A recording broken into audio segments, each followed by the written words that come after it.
Someone asked me about how I draw, so here's a quick tutorial. So besides a circle and a cross for the head, pretty much everything in my art style for the base is just squares. Like, it's all squares. That's really all you need to know for making the base. That, and I usually always have my characters in some sort of position. They're never going to be completely standing still unless I'm doing a reference sheet. Now, for the eyes, I kinda just do the top of a triangle twice, like a really thin triangle twice on top of each other.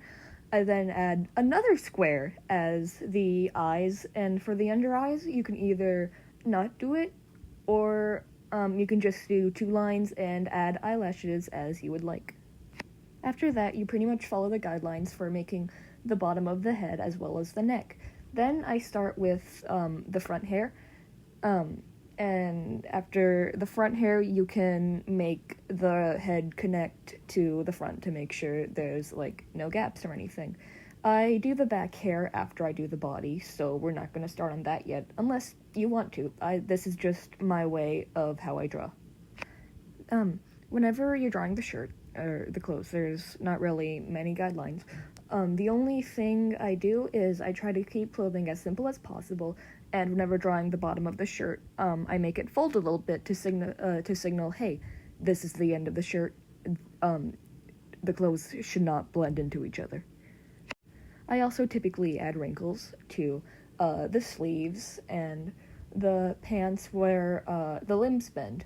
So yeah, that's other than that, it's mostly smooth. After doing the everything else, I go to the back hair.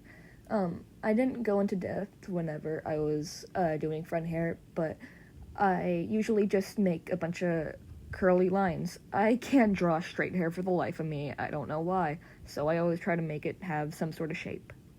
Now, we're almost finished. After that, I just kind of add details to clothing, such as, like, glasses, pockets, necklaces, rings. That's usually my last step whenever I draw. That and things like highlights in the eyes. That's kind of it. This is also a speed paint of one of my drawings, so hopefully you can see how I draw, just like with the full screen. So yeah, hopefully this tutorial helped you just a little. I'm not at all good at explaining things. I can try and make something more in-depth in the future, just I can't do it now. So yeah, here you go.